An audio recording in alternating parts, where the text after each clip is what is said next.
Our great coach on this episode is the Rugby Union coach, Mike Cron.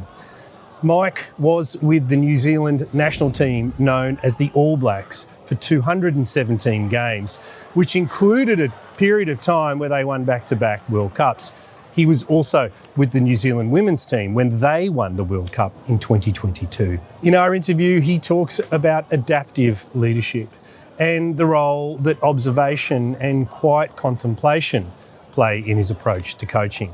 He argues that the best leaders listen and then respond to what's in front of them. They don't go into a coaching environment with a pre-described or strict agenda that they're going to follow. Mike is also a voracious learner, and in our interview he talks about some of the other sports he has visited around the world, from sumo wrestling to ballet dancing, in order to learn ideas that he can bring back to the Rugby Union team, the All Blacks, to help improve their performance. It's a great example for all of us to keep looking and learning beyond the domain in which we find ourselves.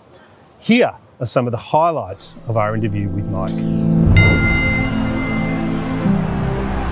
I don't know of any young athlete today that responds to being told they're a useless prick. I just don't see the point in that. You can sit down and have a proper, honest conversation with them, and sure, if they've got shortcomings, both agree on them and both form a plan to move forward, and we're going to help you here. And now, if you're flogging a dead horse, then it comes down to selection. If you can't change the man. But don't believe in being a Jekyll and Hyde just because you happen to win more points on the board. When those players you have coached through to retirement reflect on the impact you've had in stretching and challenging them, what do you hope they say? You walked 90% of the game, but the 10% you didn't walk, you were bloody good. And I'm telling you right here and now, if you change a few little things, you could be an All Black. This kid's a starting All Black now. And it was a start where we had a proper conversation and a bit of reality. Now, remember, the last thing I said to the kid when he left, we set up a plan, how we're going to move forward and all that. But I said, remember, if I didn't care about you, I would have sugarcoated this, because it's so easy, whether you're a coach or a boss, to sugarcoat it. You're doing well, off you go. But I said, because I care, I'm going to be honest with you. And I was brutally honest with you because I care about you. And we went away, had a hug, and off he went. So there's ways of getting your message across through respect, through being honest, through because you care, all those things. Rugby guys got no idea, generally. They're just out there and off they go.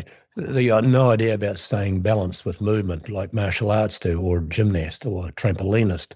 So hence, you can get all this information from these other sports, and then you say, now, how can I convert that back into help my boys?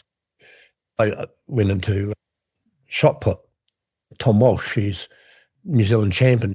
He's a world champ, and he used to use a slack line, walk on a tightrope before doing his training for balance and for getting equal power through both sides of his body. I thought, Christ, that's great. So I go and buy a slack line.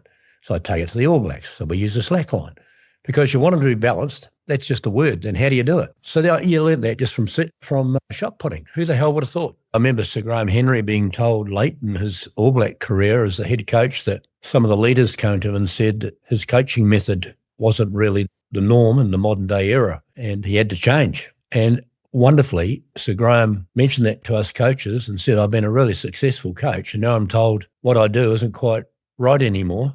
I listen, I will try, but I need a bit of help. Now, how brave is that? And he did. He adapted and changed to a slightly more modern era in coaching, and the players really thrived on it and respected that he listened to them, and he actually did.